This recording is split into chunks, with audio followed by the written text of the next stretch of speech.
our first question from the day from Leon Jennings of Asian Persuasion MMA. Hey, Rugg, the one championship heavyweight division is suddenly stacked. Who do you see as your biggest threat for a title shot against the current champion, Brandon Vera? léegi nee na li muy laajte mooy ci championship bi nga xamante ni moom mooy ñëw kan nga yaakaar ni moom nga ci gën a tiit daal ci ku la mën a gaañ ci ñi nga xamante ni ñoo ñooy ñëw. Non, man tiituma si kenn. I see no threat. Non, tiituma si kenn. I'm afraid of no one. How did he see the Brandon Vera versus Arjun Bula heavyweight title fight going, which is I think going to be scheduled in the summer? Léegi naka nga gisee ñi nga xamante ni ñoom nga war a song ci sama bi di ñëw. ab lan. par rapport ak ñi nga nar a song pour été bi di ñëw. naka nga gisee. waaw dama comme sama combat bi wala yeneen yi ñëw. Are you talking about my next fight or the following one? No, Brandon Vera versus Arjun Bula, the title fight, the upcoming title fight. How does he see that fight going down? Nena, naka nga gisee Brandon Vera versus the challenger Arjun Bula. Does he have a prediction for that fight? Nena, xeex bi nga xamante ni moom moo nar jàkkaarloo Chanum Vera ak ki yore titre bi. Nena yow lan mooy sa prédiction kan nga yaakaar ni kooku moo ci daan. Non, dina am combat bu neex moom lay doon mais xaw ma nag kuy daan nag yàlla suñu borom rek ak xam mais dina doon combat bu neex. I'm not sure about who would win, only God knows, but I know that will be a great fight. Our next question will be from Jay Anderson of Cage Side Press. You know, Oumar, a lot of 2-0 fighters don't get the kind of attention that you've been getting this early in your career. I'm just curious what it's been like developing, you know, with so much spotlight and attention on you so young in your MMA journey. Nena, li mu seetlu mooy ñi nga xamante ñoom ñooy def combat yu mel nii ñu ci bari bu ñu commencé duñu am attention bi nga am. Mu bëggoon na xam yow naka nga gisee yow yaa ngi door ci lii ak ñëpp ñi nga xamante ni ñi ngi jëmale seen xel ak seen laajte ak seen attention seen intérêt ci yow loolu yow noo ko dundee. waaw man moom dama doon koo xam ne nag sama lu may dugg rek damay ñaan yàlla suñu borom jël si doon si paix ndax loolu sama gëm-gëm la lu nekk si man la. That's my belief. I believe that in everything that I start, I have the goal to be at the top. So and I pray God to help me achieve that goal. And have you thought, progressing as quickly as you have, about how soon you could make it to the top of one's heavyweight division? Like when you think about this, do you think maybe a title fight in 1 year or 2 years? What's your expectation? Nena, yow na boo xoolee sa progression ni mu gaawee nii dafa bëggoon xam yow kañ nga yaakaar ni ci ngay jëlee titre champion poids lourd est-ce que ci benn at la fileeg benn at wala fileeg ñaari at lan nga yaakaar kañ nga yaakaar ne ci ngay mën a egg noonu ci kaw. waaw loolu moom liñ ci xam nga luñ ci mën a wax nag lu bëri dañuy bañ jiitu yàlla lépp yàlla suñu borom moom moo yor mbir yooyu mais ñun am nañ suñu gëm-gëm boo xam ne tey jii incha allah na combat yi dox rek incha allah li si kanam rawuli bët quoi man moom ay benn at ak ñaari at ak non man xale laa damay liggéey maa ngi sama yoon waaw lu ma yàlla jox rek ma jël mais gëm nañ ni man incha allah waaw sama bët moom mooy li ma faral di wax rek sama bët moom tegu ma ko si combat yi yëpp waaw si man lu ma tax a jóg mooy belt bi moo ma tax a jóg. lan moo tax a jóg. belt bi. Okay. As far as I see, I'm not focused on the fight that I'm going through at this point, but that's the step that I have to go through. And in my faith, I believe that I have to face every fight with the same conviction and the same strength. For now, I'm young, so I don't know how long it will take. It's not in my hand, it's in God's hand. I don't know how long it will take, but I'm aiming at the belt because I want the top, but I cannot tell you how long it will take me to get there. Our next question here will be from Drake Riggs of My MMA News. As Jay mentioned, right, they're kind of a fighter who has gained a lot of spotlight and hype very early into their career. And I'm just wondering, especially as you continue to build up the hype and win more fights, do you feel any pressure from being looked at as a guy who, has so much attention on you right now? léegi nee na comme question bi nga xamante ni moom la jeey laajte léegi. koo xamante ni dafay doori commencer rek. ñëpp tekk bët. te yow yaa ngi développé li nga xamante ni moom nga commencé est-ce que sentiro benn pression boo xamante ni moo tegu ci sa kaw. ci koo xamante ni dafay doori commencer rek daal. est-ce que sentiro pression bu ñu teg sa kaw noonu. non pression mës sa tegu si kaw sama kaw ndax ñun lu ñuy def rek dañ koy booleeg suñu gëm-gëm comme mooy sànq li ma wax rek dañ ko booleeg suñu gëm-gëm ñun duñ dox si pression ndax ñi ñuy seetaan yàgg nañoo nekk si géew kon ñun mësuñoo dox pression si dara yàgg nañoo teewal Sénégal international tamit kon ñun mësuñoo am pression si loolu kon duñ ñëw ba fii di am pression non. I'm not feeling no pressure at all. As I said earlier when I was talking to Jay, I am progressing based on my faith. And everything I do, I put that faith on top of everything.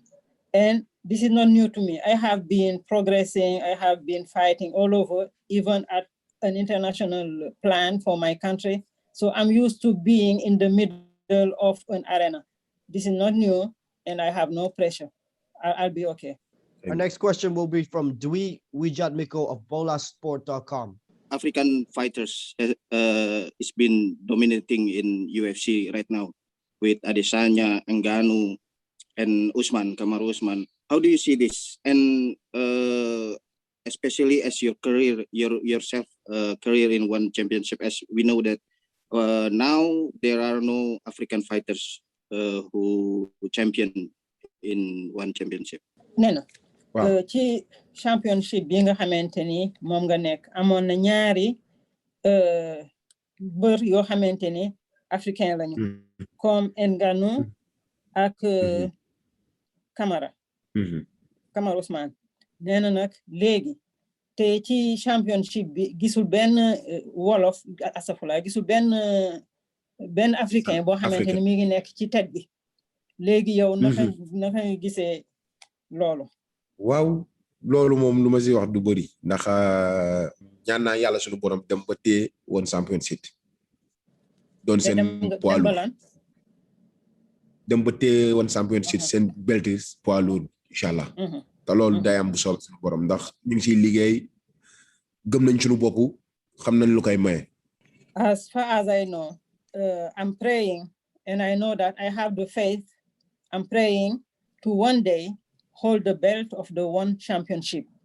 I'm working hard as well to win that. And I believe in myself.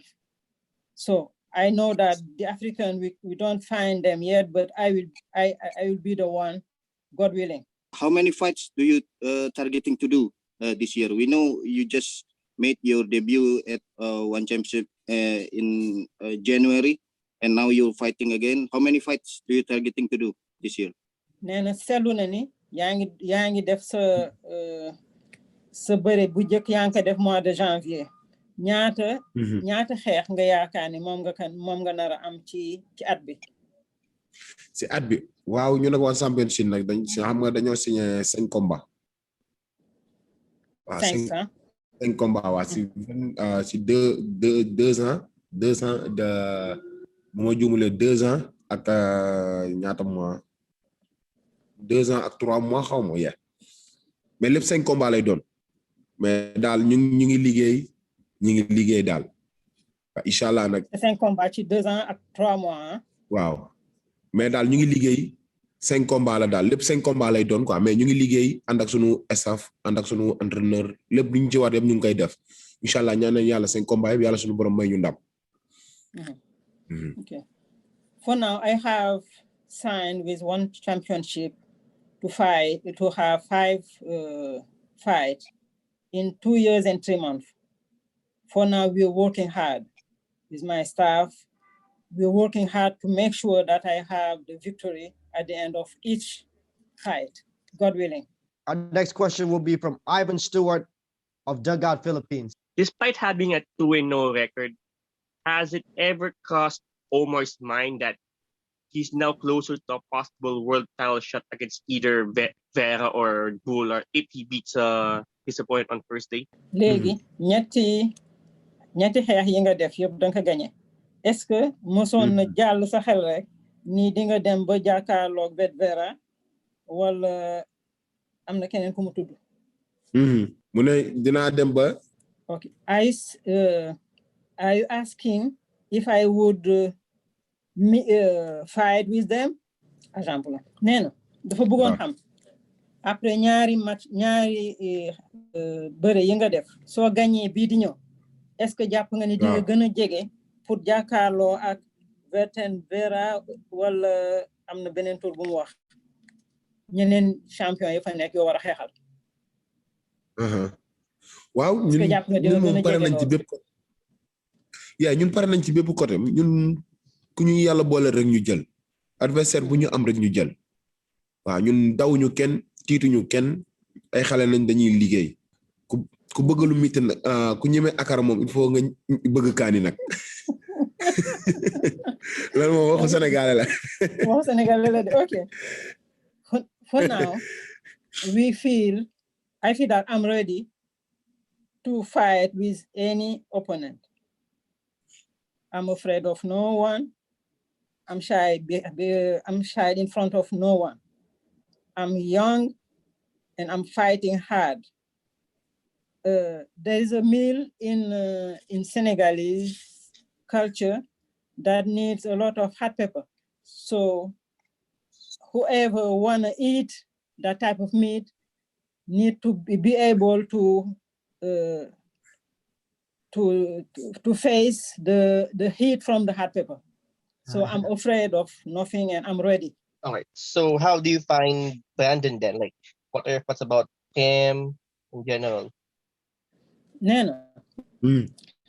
Lan nga xalaat ci Brandon Vero comme xeexkat ak comme champion?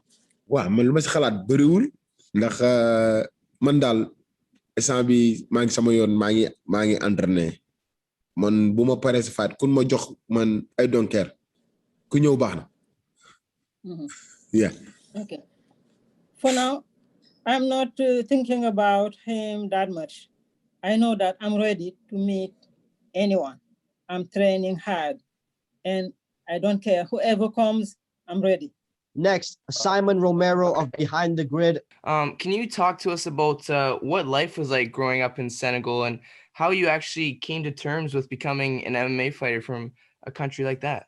Nena, dafa bëggoon xam naka la sa dundu meloon bi nga nekk xale di màgg ci Sénégal ak naka nga def ba jóge foofu ñëw di xeex nekk ci lutte MMA te jóge ba Sénégal.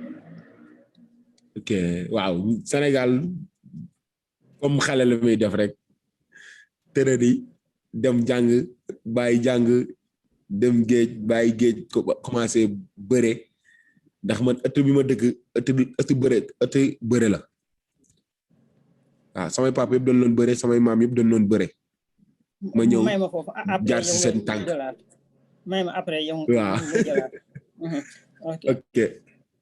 Coming from Senegal, I can first say that I grew up going to school first and then leaving the school.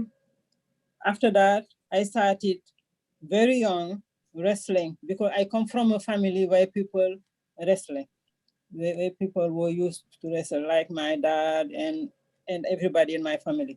Go ahead, Oumar. Oumar eggale.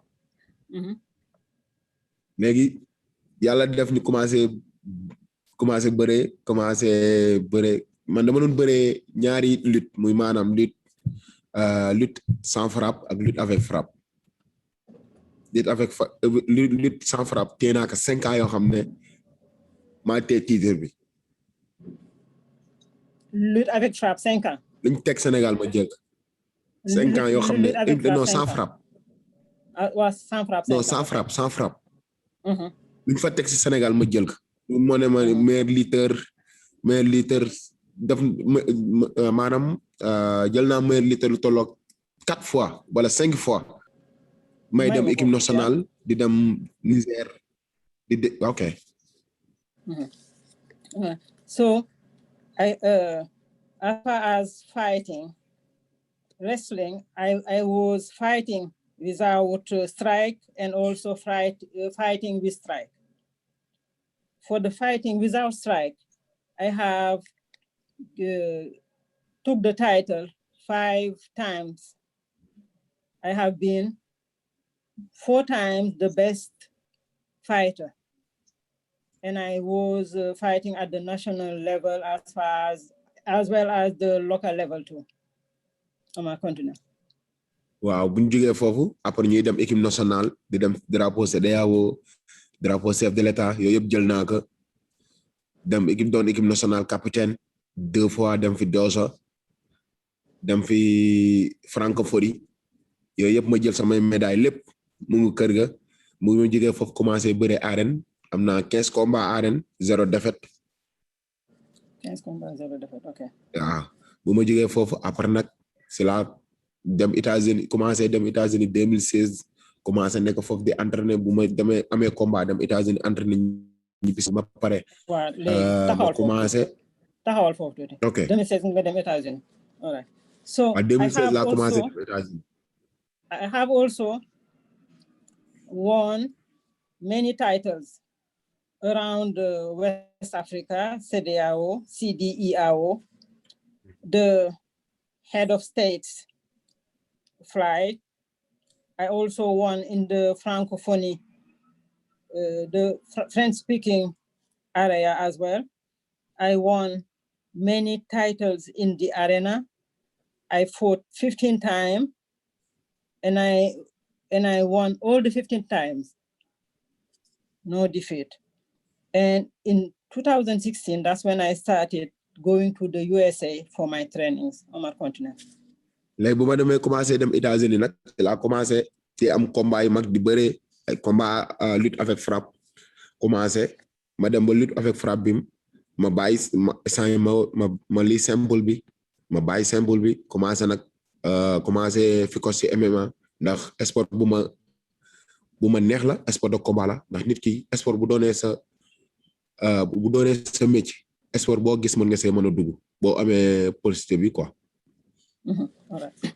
So when I started going to the US for my training, that's when I started doing the wrestling with strike, and I loved it. And that's at that time that I started with the MMA fight, and I felt very comfortable with it. Since I like fighting, that's my main sport, I was comfortable. ok si laa dugg nag commencé nag si laa dugg nag commencé si ñu nag Ares si laa dugg commencé ñu nag Ares ne ma am combat si Ares ma xeex fa benn combat léegi nag sunu combat ñu nag waa Ares ñu Ares yaa ngi doon fi nga defee sa premier combat Ares sama premier combat maa ngi ko Ares man ak Sofiane Bokissou commencé nag ndax foofu ñun ak ñoom demoon nañ ba signé ñun ak ñoom 4 combats mais xam nga Covid beeg yaa ma gën a xam mu ñëw ak yàlla suñu borom ñëwal ay dogalam kon dañ koy nangoo yàlla suñu borom après ñu kit ak ñoom suñu manager muy ok. So that's how I started fighting through Ares, and I had my first fight. So I fought with Sofiane Bokissou, and I had a contract, but with the COVID, we were not able to continue, and that's just a pandemic that we have to deal with at this time. léegi après ñu tàggoog waa Ares après mu loolu léegi sunu manager muy Kedo ak sama grand muy Leyti ñu liggéey si liggéey bu mucc abi ba keroog ñuy décroché One Championship après si la ñu commencé fight One Championship waaw sama xale mu ngi noonu ak sama mag. Okay, so after that, that's how I worked hard with Kedo and Leyti, and we ended up with the One Championship. This is my life when I was younger and when I grew up. Omar and Maimona, thank you so much for your time. We can't wait to see you back in the One Circle. All the best.